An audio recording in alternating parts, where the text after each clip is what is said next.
എന്നാലും എല്ലാവരുടെയും മുന്നിൽ ഞാനൊരു ബിരുദനായി പോയില്ലേ മോനെ. ഇതിലെവിടെ ചേട്ടാ വിരുദ്ധത? ഭൂമിയിലെ 90% ജീവികളിലും ഈ ഹോമോസെക്ഷുവാലിറ്റി പ്രകടമാണ്, അറിയോ? No, you are lying. No, I'm not ചേട്ടാ, സത്യമായിട്ടും. Really? ഈ ഭൂമിയില് ആണായിട്ടാണോ പെണ്ണായിട്ടാണോ ജനിക്കുന്നതെന്നുള്ളത് തന്നെ ഈ പറയുന്ന പ്രകൃതിയുടെ നിയമം അനുസരിച്ചിട്ടാണല്ലോ. ഉദാഹരണത്തിന് ചേട്ടന് മീൻകറിയാ ഇഷ്ടം, എനിക്ക് പച്ചക്കറി. ഇത് രണ്ടും ഇഷ്ടപ്പെടുന്ന ആൾക്കാരുണ്ടാവില്ലേ? ഇങ്ങ് നോക്ക്. അപ്പോ ഇത് രണ്ടും ഇഷ്ടപ്പെടുന്ന ആൾക്കാരും ഉണ്ട്. നമ്മുടെ താത്രിക്കുട്ടിയുടെ പുസ്തകത്തിൽ എന്താ എഴുതിയിരിക്കുന്നേ? It's all about taste. ആ പൂതനന്റെ കാര്യം ഇവിടെ പറയല്ലേ മരുന്നേ.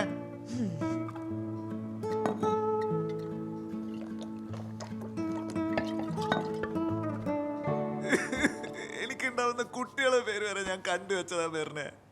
ഓൾറെഡി എന്റെ കാര്യത്തിൽ എനിക്ക് കുറെ ഡൗട്ട് ഉണ്ട്. ഇനി എനിക്ക് എങ്ങനെയാണ് കുട്ടികൾ ഉണ്ടാകുക? എന്റെ പൊന്ന് ജയശേട്ടാ, അതിനല്ലേ ഈ വാടക ഗർഭ പോലത്തെ കാര്യങ്ങളൊക്കെ ഉള്ളേ. അപ്പൊ പാൽ ആര് കൊടുക്കും?